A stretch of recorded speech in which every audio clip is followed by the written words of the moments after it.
Umat yang dicintai oleh Tuhan, kita bersyukur bahwa hari ini kita akan mulai dari kitab Keluaran. Setelah kita menyelesaikan kitab Kejadian dengan segala cerita yang luar biasa dari Tuhan, sekarang kita meneruskan dengan keturunan Israel yang mulai berkembang menjadi besar di Mesir setelah Yusuf meninggal, Yusuf mati, lalu kemudian mereka berkembang biak luar biasa. Dan di ayat yang pertama, di pasal yang pertama, di situ dikatakan setelah Yusuf mati, raja yang baru juga akhirnya ada bagi Raja Mesir. Dan dikatakan bahwa raja itu tidak mengenal Yusuf lagi. Sehingga akhirnya mereka berubah sikap dengan keturunan orang Ibrani, yaitu keturunan dari Yakub yang berada di Mesir. Dan firman Tuhan berkata bahwa mereka Israel tuh bertambah banyak. Dan karena saking banyaknya yang membuat orang Mesir merasa takut. Karena mereka tahu bahwa mereka akan lebih banyak dari orang Mesir. Sebab itu mereka mengambil satu keputusan untuk memulai, untuk mengadakan atau memulai satu tekanan-tekanan di dalam kehidupan orang Israel. Mulailah diberlakukan kerja paksa dan mereka diberikan pekerjaan-pekerjaan yang sangat-sangat berat. Lalu kemudian bahkan raja mulai berencana sesuatu yang kurang baik atau bisa dibilang sesuatu yang jahat bagi bangsa Israel. Dia mulai kemudian mempengaruhi khususnya yang tertulis dalam kitab Keluaran 1 ini, yaitu dia menyuruh bidan-bidan, dan ada 2 nama yang disebut di situ, yaitu Sifra dan Puah. Dia menyuruh Raja Firaun menyuruh bahwa setiap wanita orang Ibrani yang akan melahirkan, apabila itu anak laki-laki, maka mereka harus dibunuh. Tetapi kalau anak perempuan, biarkan mereka hidup. Tetapi kita bersyukur kepada Tuhan dalam situasi seperti itu masih ada orang-orang yang takut akan Allah. Dan dikatakan bidan-bidan itu, kedua bidan itu takut akan Allah sehingga mereka tidak melakukan hal sedemikian. Pada saat Firaun datang dan menanyakan, mereka memberitahu bahwa wanita-wanita orang Ibrani itu kuat-kuat. Jadi mereka sudah melahirkan lebih dulu sebelum kami datang. Dan itu tidak menyenangkan hati Firaun. Dan bahkan dikatakan di bagian terakhir dari kitab Keluaran pasal yang pertama ini, bahwa Firaun memerintahkan semua rakyatnya untuk membuang di sungai Nil setiap anak-anak atau setiap bayi-bayi laki-laki. Dan itulah masa pembunuhan anak-anak di bawah umur 2 tahun dari bangsa Israel. Karena mereka ingin memutus keturunan pria-pria Ibrani itu. Dengan begitu bahwa mereka akan memutuskan keturunan Israel di sana.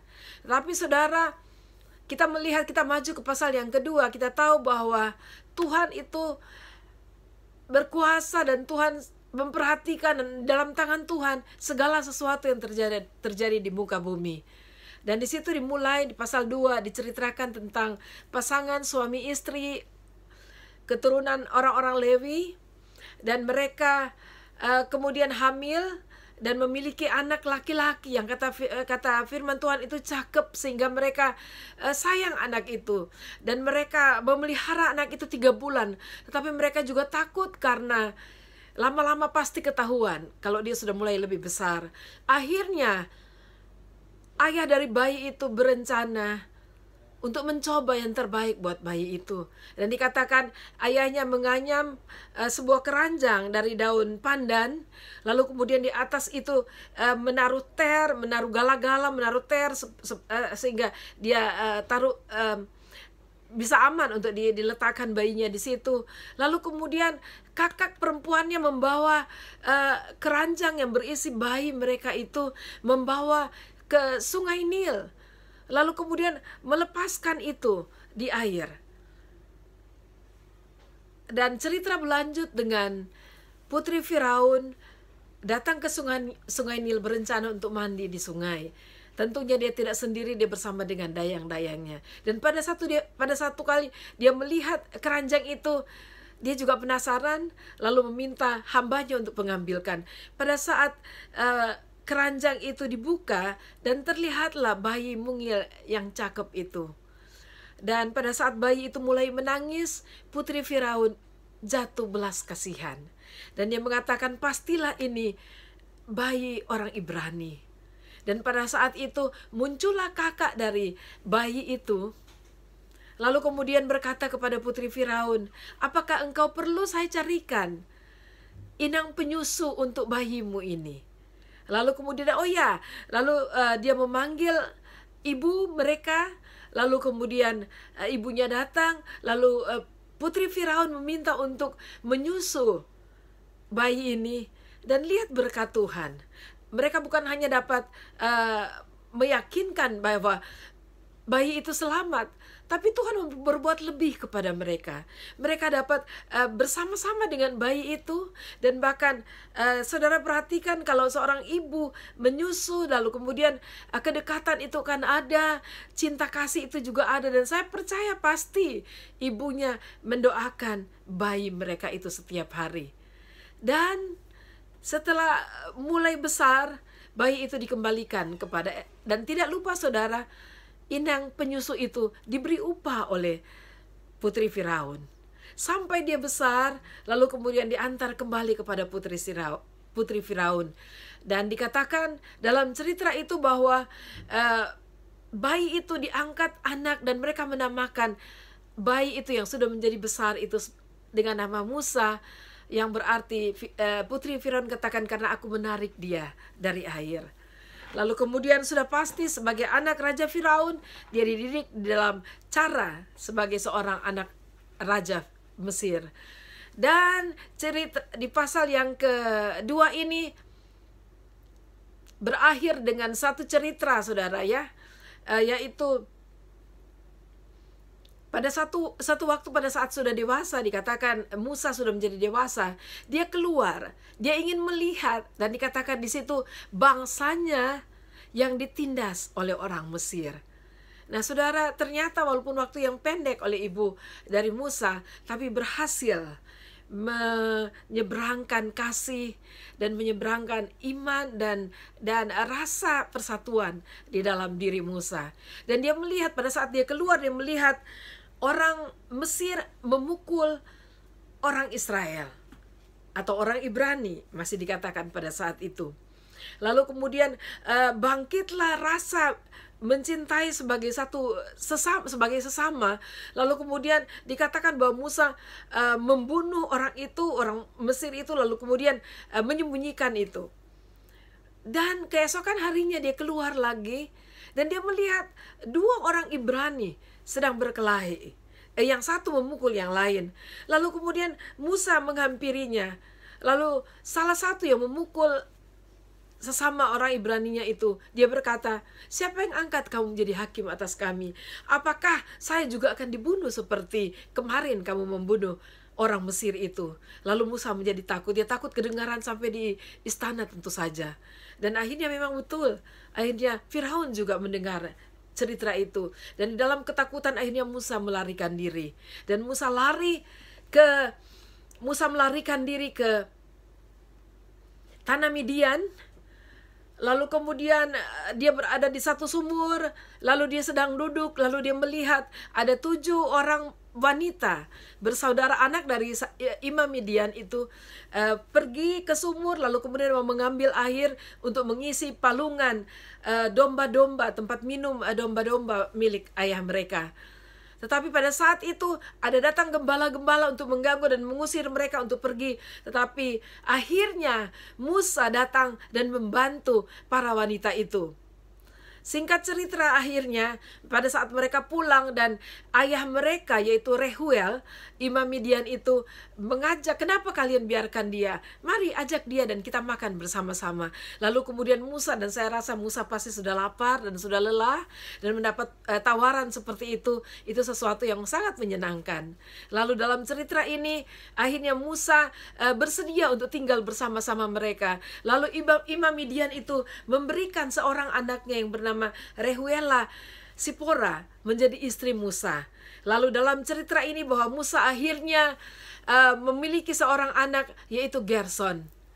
Dan waktu berjalan, saudara, akhirnya Raja Mesir yang merupakan orang tua dari Musa itu mati, dan orang Israel masih tetap mengalami penindasan, dan dikatakan bahwa Allah kemudian mendengar pengeluhan mereka, hati mereka yang mengerang karena tekanan-tekanan yang mereka alami di Mesir. Dan di ayat 24 dikatakan Allah mendengar mereka mengerang, lalu ia mengingat kepada perjanjiannya dengan Abraham, Ishak, dan Yakub.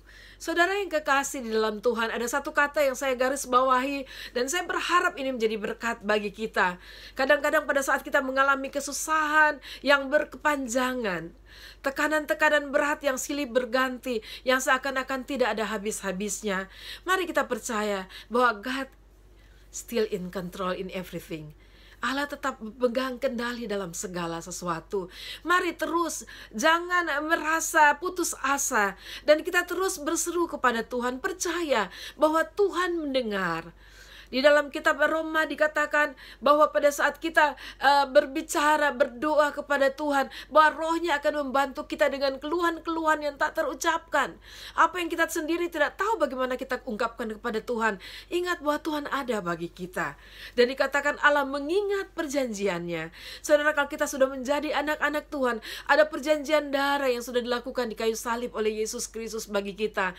Kita yang sudah ditebus, kita adalah anak-anak Allah. Walaupun kita masih tinggal di dunia dengan pergulatan kita akan dosa dan tubuh dosa ini, dan seringkali kita juga mengalami berbagai-bagai hal, penderitaan, kesusahan, dan segala macam tekanan kehidupan. Tapi percaya bahwa Allah ada, Allah mengingat ini. Kalau Allah mengingat bangsa Israel, Allah mengingat mereka yang berada dalam penindasan, ingatlah bahwa Allah juga dapat mengingat engkau. Mari jangan putus asa, walaupun mungkin doa saudara bukan doa yang terdengar indah kata-katanya, tapi itu urangan hati saudara. Percaya bahwa Tuhan mendengarkan engkau. Amin saudara. Sebab itu tetap bersemangat di dalam Tuhan. Kita masuk di pasal yang ketiga. Dan pasal yang ketiga itu adalah pasal yang luar biasa, yang berisi panggilan Musa untuk membebaskan bangsa Israel dari cengkraman bangsa Mesir. Dan saudara, pada saat itu Musa sedang menggembalakan kambing domba milik mertuanya. Lalu dia menyeberangi padang gurun, dan dikatakan dia kemudian berada di gunung Horeb yang dikatakan sebagai gunung Allah. Lalu kemudian ayat yang kedua di situ dikatakan, lalu malaikat Tuhan menampakkan diri kepadanya di dalam nyala api yang keluar dari semak duri. Ia melihat dan tampaklah semak duri itu menyala tetapi tidak dimakan api. Saudara yang kekasih, Allah bisa datang kepada kita dalam berbagai hal, dalam berbagai rupa. Mari kita menjadi peka dengan Tuhan. Dia bisa datang di dalam nyala api yang keluar dari belukar, tetapi belukar itu tidak termakan api. Dan itulah sebab menjadi penasaran bagi Musa. Kok seperti itu? Lalu dia tertarik untuk pergi melihat. Dan pada saat dia berbelok, dan Tuhan menghargai itu. Saudara, kalau Tuhan menyatakan diri kepada kita, kita perlu meresponi Tuhan. Dan dikatakan di ayat 4, ketika dilihat Tuhan bahwa Musa menyimpang untuk memeriksanya, berserulah Allah dari tengah-tengah semak duri itu kepadanya, Musa, Musa. Dan ia menjawab, ya Allah. Haleluya saudara, mari kita mengingat hal ini. Jangan hanya mendengar firman, tetapi tanpa respon. Ingatlah bahwa Tuhan senang melihat kita bereaksi atas apa yang Tuhan sedang lakukan bagi kita. Mari meresponi. Dalam keadaan seperti itu pun, saudara, keadaan bangsa Israel dan Musa berada dalam pengasingan di negeri yang asing. Tetapi Tuhan masih berada bersama-sama dengan dia. Dan Tuhan memperhatikan. Dan kita melihat di sini, pada saat kemudian Musa mendekati belukar yang terbakar itu, tapi tidak dimakan api. Lalu kemudian dia mendengar firman Tuhan berkata kepadanya, jangan dekat-dekat. Tanggalkanlah kasutmu dulu, karena tempat di mana engkau berada adalah tempat kudus. Saudara, dalam banyak hal Tuhan sering berbicara dan mengajarkan umat Tuhan, termasuk kita, saya dan saudara. Bagaimana sikap kita pada saat kita menghampiri Tuhan. Ini kelihatan hal yang praktis aja. Tetapi ini memiliki makna yang dalam bagi kita secara rohani. Bahwa di mana Tuhan ada, di situ kekudusan itu harus ada. Dan ingatlah firman Tuhan berkata bahwa kita adalah bait roh Allah. Bait roh Allah itu disebut juga dengan kata lain, yaitu Roh Kudus. Jadi kalau kita menjaga kehadiran Allah di dalam hidup kita, ingat, tanggalkan kasut kita. Kita harus sadar kebersihan itu. Kita harus sadar kekudusan itu. Dan Musa melakukannya. Dan bahkan Musa bertekuk lutut dan menyembah. Dan saudara, Tuhan kembali berbicara mengingatkan Musa akan perjanjiannya. Mari, di dalam keadaan yang susah, mari kita tetap mengingat Tuhan. Memang saya tahu, dan Tuhan pasti tahu, dalam keadaan-keadaan susah seperti ini, kadang-kadang kita melupakan. Kita mungkin berpikir, Tuhan mungkin lupa dengan kita. Tuhan mungkin lupa dengan perkataannya. Tuhan mungkin lupa dengan firman-Nya. Tapi kata Tuhan, kadang-kadang kita mengira-ngira Tuhan itu terlambat. Tapi Tuhan tidak pernah terlambat, dia selalu tepat waktu. Dia adalah Allah yang penyabar dan dia ingin semua diselamatkan, kata Tuhan. Sebab itu saudara, Musa pada saat dia bereaksi seperti itu, Tuhan mulai berfirman kepadanya. Firman Tuhan kepada Musa, akulah Allah ayahmu, Allah Abraham, Allah Ishak, dan Allah Yakub. Dan kalau Tuhan berkata sedemikian bagi bangsa Israel, Tuhan juga sedang berkata kepada mereka, dan aku adalah Allahmu. Dan Allah mulai menyampaikan rencananya, bahwa aku ingin mengutus engkau untuk membebaskan bangsaku keluar dari perbudakan Mesir. Dan sebagai manusia, dan kita juga kadang-kadang merasa seperti itu, Musa merasa tidak mampu untuk melakukan tugas yang besar ini. Tapi Tuhan memberikan janji bahwa Tuhan akan menyertai. Dan saudara, kalau Tuhan memberikan janji, yang ada pada kita harusnya percaya dan melakukan apa yang Tuhan mau. Percaya dan taat biasanya itu jalan bersama-sama. Dan mari sebagai umat Tuhan, kita tidak kehilangan hal sedemikian. Amin, saudara. Percaya dan taat kepada Tuhan. Dan Tuhan berjanji kepada Musa, aku akan menyertai engkau. Tuhan juga memberikan dia segala hal yang dia perlukan sebagai orang yang dipilih oleh Tuhan, yang diutus Tuhan untuk menyampaikan berita ini. Dan kita melihat janji Tuhan kepada mereka untuk membawa kembali bangsa Israel ini, membawa mereka kembali, ya saudara, keluar dari Mesir dan kembali ke tanah Kanaan yang dikatakan Tuhan tanah yang berlimpah dengan susu dan madu. Tanah di mana Daud pernah menabur, lalu dia menuai 100 kali lipat dalam tahun yang sama. Itu hal yang luar biasa, saudara. Dan kita lihat Allah berfirman kepada Musa, dan ini adalah kata-kata dorongan yang kuat, merupakan penyertaan Tuhan, janji penyertaan Tuhan bagi Musa. Kita melihat ayat yang ke-17 dari pasal yang ketiga. Jadi aku telah berfirman, aku akan menuntun kamu keluar dari kesengsaraan di Mesir, menuju ke negeri orang Kanaan, orang Het, orang Amori, orang Feris, orang Hewi, dan orang Yebus, ke suatu negeri yang berlimpah-limpah susu dan madunya. Dan bila mana mereka mendengarkan perkataanmu, maka engkau harus beserta para tua-tua Israel pergi kepada Raja Mesir. Dan kamu harus berkata kepadanya, Tuhan Allah orang Ibrani telah menemui kami. Oleh sebab itu izinkanlah kiranya kami pergi ke padang gurun 3 hari perjalanan jauhnya untuk mempersembahkan korban kepada Tuhan Allah kami. Ingat saudara, setiap hal yang Tuhan lakukan kepada bangsa Israel, kita lihat dari awal, dari Abraham, Ishak, dan Yakub, selalu berakhir dengan mempersembahkan korban kepada Tuhan. Korban ucapan syukur, korban penyembahan mereka. Korban mengingat bahwa mereka memiliki Allah yang menyelamatkan mereka. Luar biasa. Ayat 19. Tetapi aku tahu bahwa Raja Mesir tidak akan membiarkan kamu pergi, kecuali dipaksa oleh tangan yang kuat. Tetapi aku akan mengacungkan tanganku dan memukul Mesir dengan segala perbuatan yang ajaib yang akan kulakukan di tengah-tengahnya. Sesudah itu ia akan membiarkan kamu pergi. Luar biasa saudara ya. Jangan merasa lemah saudara. Jangan merasa saudara tidak berbuat apa-apa. Kalau saudara punya Tuhan, saudara memiliki segala-galanya. Saudara memiliki penyertaan yang dahsyat oleh Allah yang dahsyat itu di dalam kehidupanmu. Ayat 21. Dan aku akan membuat orang Mesir bermurah hati terhadap bangsa ini, sehingga apabila kamu pergi, kamu tidak pergi dengan tangan hampa. Haleluya. Saudara, Allah kita adalah Allah yang ingin melihat kita berkelimpahan.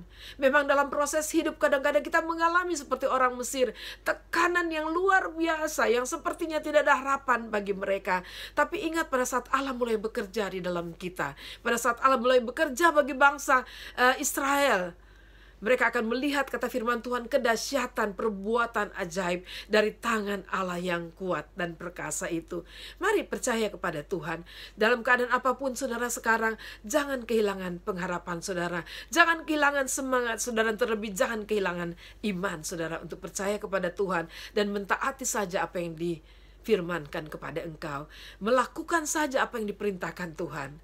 Dan engkau akan menjadi orang-orang yang berbahagia. Tuhan Yesus memberkati.